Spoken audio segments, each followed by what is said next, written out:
Update on the 69, we got most of the front end metal done. The rear aprons in the front are out, front ones are changed, radiator support, which I'll show you in a second.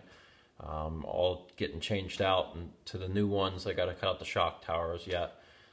But made good progress. Haven't been on it today, I've been taking care of other things.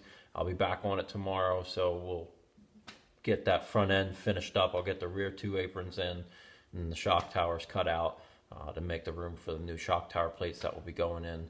And then I'll move on to cutting out part of that floor in the front to make room for the new floor supports, and then possibly hang the doors and start working backwards from there. So let's take a check on the front end and see where we're at.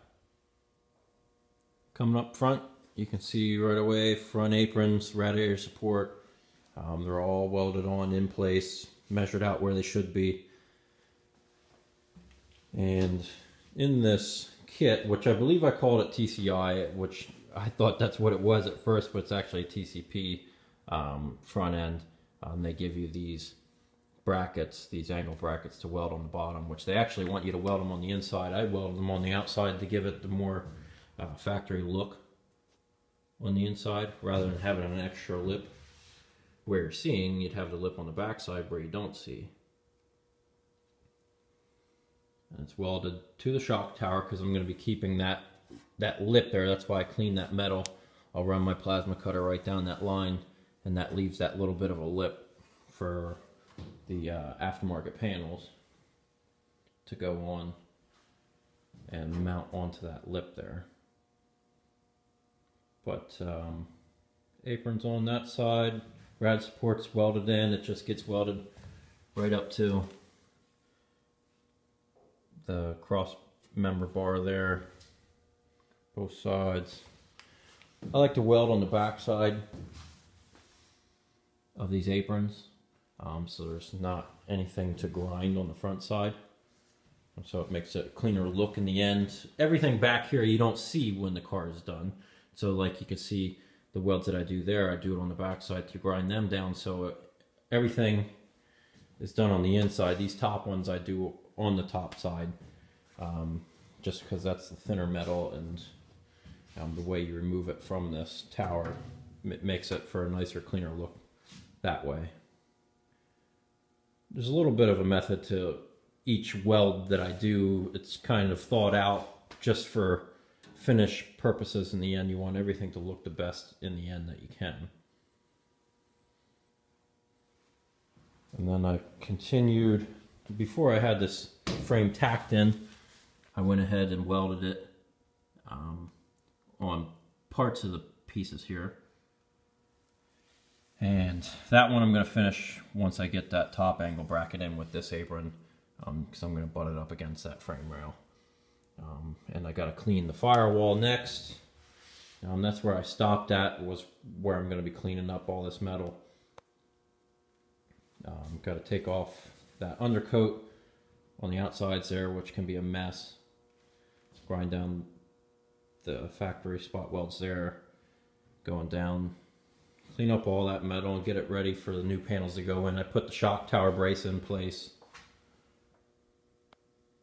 if it would focus.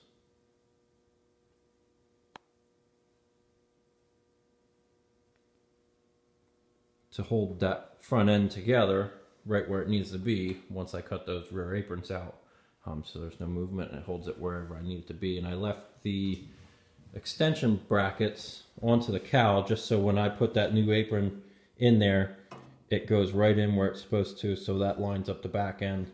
And this hasn't moved, so it'll go right on top of there, clamp it in place, and everything will be right where it needs to be right from the start.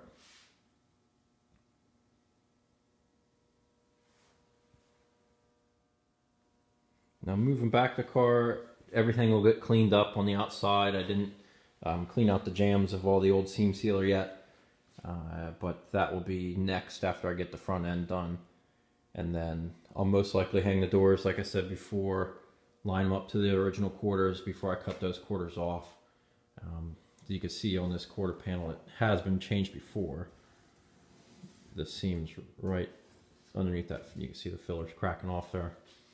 So that's part of the reason why I'm doing the full quarters, because it just needs them. And it helps just having that fresh metal there. Everything's clean from top to bottom then. So just an update of everything, of where it's at. Back end still the same it was. I've just been working on the up front just to get that section done, and then we'll move back.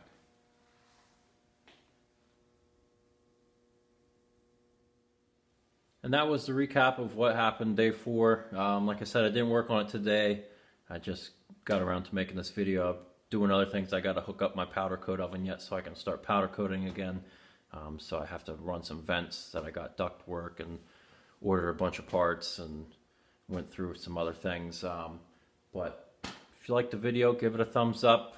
We'll be back on it tomorrow, so there'll be hopefully a video at the end of tomorrow, if not the next day. Thanks for watching this video, and we'll see you next time.